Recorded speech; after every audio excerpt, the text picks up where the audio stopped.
Ensemble. Table ronde, indépendance. Table ronde, indépendance. Table ronde. Ensemble. Table ronde, indépendance. Table ronde, indépendance. Table ronde.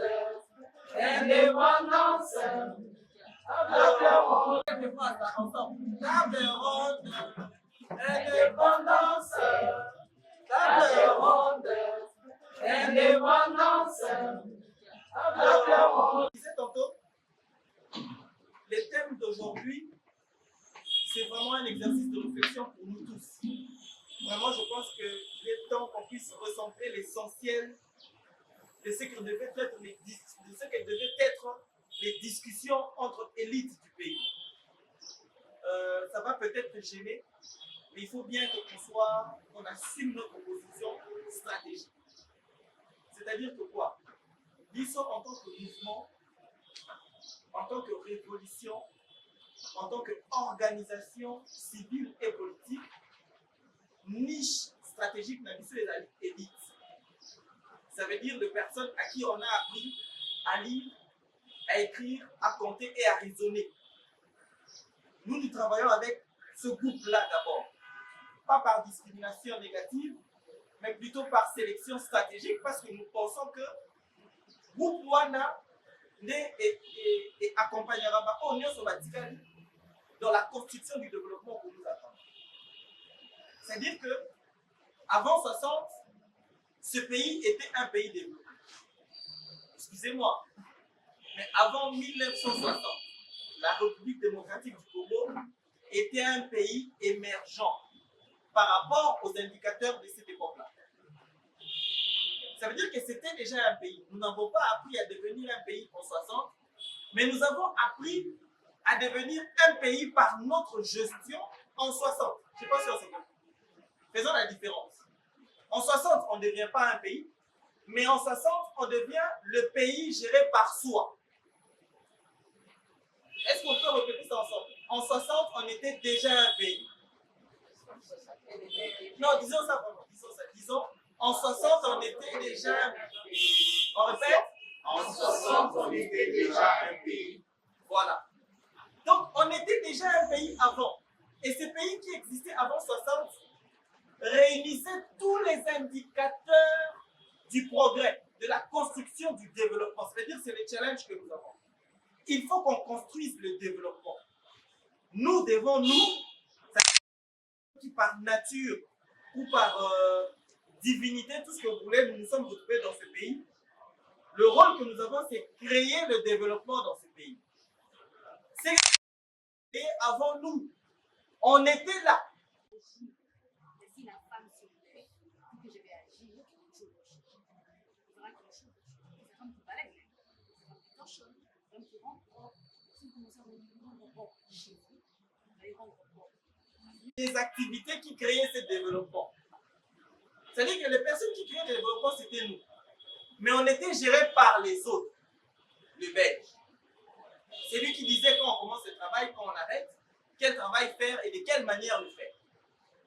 Mais la personne qui faisait, qui s'exécutait pour faire ce travail, c'était nous. Et les résultats, en 60, on avait le même niveau que le Canada, on avait le même niveau que l'Afrique du Sud, on était plus avancé que l'Afrique du Sud. En 1960. Et quand le Belge est parti, il est parti avec une seule chose. Une seule chose. Je veux que tout le monde répète cette phrase. Le Belge est parti avec le leadership. Est-ce qu'on peut dire tous ensemble, le Belge est parti avec le leadership? Le Belge est parti avec le leadership. C'est là le problème. Parce que le Belge a tout laissé. En 60, il y avait des entreprises qui fonctionnaient. Le Belge n'a fermé aucune entreprise. Il a juste pris ses ressortissants, ils sont partis. Le Belge a laissé les entreprises, le Belge a laissé les écoles, le Belge a laissé la structure sociale, il a même laissé les lois. Le Belge avait tout laissé et tout ce qu'il faisait fonctionnait. Mais pourquoi après 60, plus rien n'a fonctionné? Pourquoi nous n'avons pas continué à construire ces développements quand nous avons pris la gestion? Ça veut dire que quelque part, nous avons eu un seul défi depuis 1960 jusqu'à aujourd'hui, c'est le défi du leadership. C'est-à-dire le premier défi que nous avons, l'unique grand défi que nous avons depuis tous ces temps, c'est le défi du leadership. Je vais vous raconter une histoire, peut-être que vous m'avez bien raconté. Qui connaît le pays qu'on appelle Haïti? C'est où l'Haïti?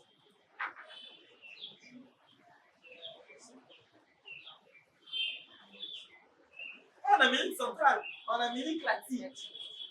En Amérique latine. Pourquoi devons-nous, nous le Congolais, être reconnaissants envers Haïti aujourd'hui, 65 ans après l'indépendance? Parce que nous sommes redevables vis-à-vis de Haïti. Est-ce que quelqu'un peut me dire pourquoi? Quelqu'un peut avoir une idée? Tous les Congos, nous tous qui savons lire et écrire, je ne parle pas de nos parents, je parle de nous. Nos parents doivent être reconnaissants des Belges, parce que c'est les Belges qui ont appris à nos parents à lire et à compter. D'accord? Jusqu'en 1960. Mais maintenant, pourquoi nous devons être reconnaissants vis-à-vis de l'Haïti, nous autres? C'est-à-dire que toutes les générations qui ont commencé à partir de 63 jusqu'à aujourd'hui. Mais moi, je vais vous dire pourquoi. Parce que quand les Belges sont partis, ils sont partis avec tous ceux qui étaient chargés de faire l'enseignement au Congo belge. C'est-à-dire, les enseignants, il y a la primaire, il y a la secondaire.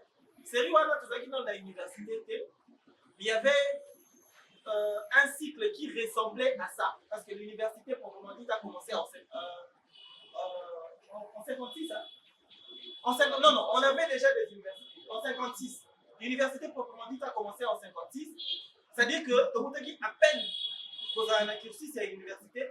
Mais avant, ce qui faisait l'équivalence de l'université, c'était ce qu'on appelait l'école normale supérieure. C'était ça. L'école normale supérieure. C'est-à-dire que c'était un niveau un peu plus élevé. Parce que l'université, les humanités en soi, et maintenant, on se voit la 4e des humanités. Donc, les humanités n'avaient pas 6 ans comme aujourd'hui, mais les humanités avaient 4 ans. Au niveau, il y avait Lumumba, Mobutu, Vieux-Boboko, tous ces gens-là avaient en fait le niveau de l'école supérieure, de l'école normale supérieure. Parce que là, il y a D4, et puis il y a aussi l'école normale supérieure. D'accord? Pour être équivalent, il y a l'universitaire, il y a deux. Alors, les Belges sont partis avec tous les enseignants, tous sont partis. Nous avions eu notre première crise de l'éducation en 1960. La Belge m'a accueilli l'école de Tikali, administration ya Congo, na époque wana ya Kasavubu, et sengi aide na Nations Unies au Boutaki Kobanda calamité. C'était des nations. Au Boutaki Kobanda calamité parce que ça venait de se former en 45. Les acquis n'ont fait d'ailleurs. Bonsoir. Il faut que ça soit. D'accord? Alors, Nations Unies va suivre Sangolabiso pour demander à tous les autres pays développés bâtir de la biso par enseignants. Parce que Congo, les qui attendent enseignants de mon côté. Tous les pays du monde ont refusé de nous envoyer les enseignants, sauf un seul, l'Haïti, qui nous a envoyé 1300 enseignants pour couvrir tout le monde. Je ne sais pas si on s'entend très bien. C'est-à-dire que l'éducation de la Bissonnion Saint-Omani, autant après 1963, nous devons cela au système belge, mais surtout aux enseignants haïtiens. Je ne sais pas si on se comprend. Et il y a eu, je veux dire, un écart observable. Si on a l'éducation de la Bissonnion Saint-Omani après 63, avant 63, vous sentez qu'il y a une différence dans la réflexion. C'est parce qu'en fait, nous avons eu deux écoles différentes. On ne nous en parle pas souvent, mais nous avons eu deux écoles différentes. Dans la première école, aspect, il y a leadership, il y a engagement, il y a courage, il y a détermination, il y a apprenant. C'est ça qui est beaucoup plus poussé par rapport à Yabandebo de juste après. Parce qu'en fait, nous sommes restés avec les Haïtiens jusqu'à ce que les Haïtiens ont formé des Aïrois, des Congolais devenus Aïrois et Tito comme Milelo. On n'en parle pas souvent, mais moi je vous en parle parce que moi je suis dans le milieu de l'éducation. Donc, observation d'Angaï en tant qu'acteur et développement, pour la politique, Je me dis peut-être crise ya liboso ya leadership et bandaki wana. Je réfléchis comme ça au fois. Je me dis peut-être que crise d'habitation à liboso, notre première crise a peut-être tiré sa source là-bas. Parce que clairement, ce n'étaient pas les mêmes écoles. Même ceux qui te demandent de respecter le programme Kagaoutara, la Belgique et tout le reste. Alors, la grande question c'est celle-ci. Dans la construction du développement qui autrefois avait pris bon élan et puis cassé par nous-mêmes. Parce que je vous ai dit tout à l'heure, les Belges n'étaient pas partis avec l'État. Ils étaient partis simplement avec son personnel. D'accord? Mais personnel ne soit à parce que pas très bien préparé. Parce que l'école qui a pris la relève était une autre école avec d'autres principes et d'autres motivations. Ça n'a pas permis l'émulation, l'encouragement et la construction de cet État automane qui est déjà autrefois. Conséquence, notre flèche rentre toujours en arrière. Il y a très peu d'indicateurs qui vont dans le sens positif. La majorité des indicateurs vont dans le négatif. Mais maintenant, aujourd'hui, la question c'est celle-ci. Nous avons dit aujourd'hui, on va parler de la responsabilité. Parce qu'en fait, pour construire un développement, il faut jauger les responsabilités des uns et des autres. Aujourd'hui, la question c'est, quelle est la responsabilité individuelle de chacun dans les Congo à construire aujourd'hui en tant que citoyen et élite de son pays, parce que c'est important. Vous voyez ça comme un autre thème, mais je vais vous dire un truc. Avant de le dire, je vais poser une autre question. Qui a eu l'occasion d'étudier ces 6 ans à l'école primaire jusqu'à avoir son test, son certificat des fins d'études primaires? On appelle qu'il a fait partiellement et il a fait. Celui-là qui peut lève la main. Bien. C'est lui qui a eu son certificat d'études primaires. Lèvons bien la main, s'il vous plaît. S'il vous plaît. Voilà. Ok.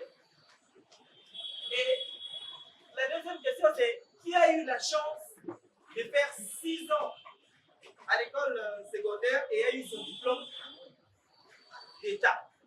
Lève la main. Bien. Là encore, c'est la chose. Et la troisième et la dernière question, qui a eu la chance de faire l'université, c'est-à-dire le 5 ans de l'université et a eu son diplôme de licence? Qui a eu simplement son diplôme de graduat?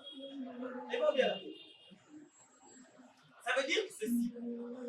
Ça veut dire que toute la table ici présente,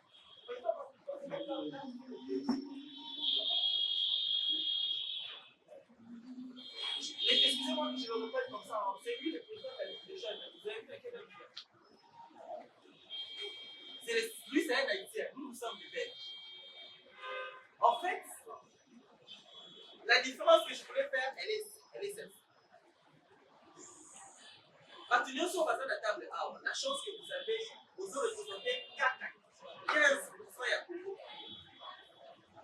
Est-ce que vous avez conscience de ça? Je répète. Dès que votre monde dit que ça fait un besoin qui va certificat et qui est aussi à secondaire, aussi à l'université, vous représentez que 15 à 20% de toute la population du Congo. Est-ce que vous en avez conscience? Quand je dis 15 à 20%, je ne rigole pas. Ça veut dire, ceux qui n'êtes que aux habits de son arbre, 10 personnes, 10% de ça veut dire, sous la arbre. Les bilans vont te à l'école. Alors, pourquoi je nous rappelle ça? Je nous rappelle ça pour que chacun puisse jauger sa responsabilité. Parce qu'il est question de responsabilité. Aujourd'hui, il faut qu'on fasse la part des choses dans la responsabilité. Je reste bien dans la responsabilité. Ça signifie que sur le 100 millions d'habitants de Zaliwata, le 80% de la Kigali, ils n'auront pas l'occasion les 20 prochaines années à niveau de la classe. Donc, il y a les 20 prochaines années. Ils ne sont pas capables de faire 80% en moins de 20 ans d'école. C'est-à-dire, simplement pour renverser, non, on va même pas retenir comme ça, je ne parle pas de ça. Rien que savoir dire écrire, compter et raisonner. Je me limite là.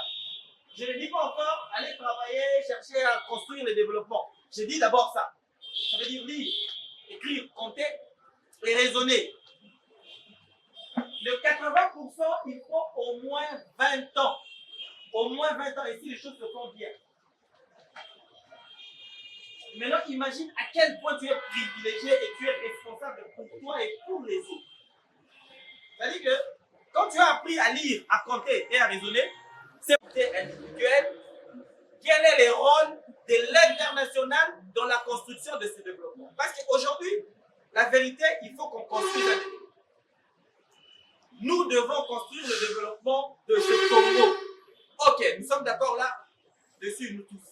Maintenant, la deuxième question, c'est qui est censé construire ces développements?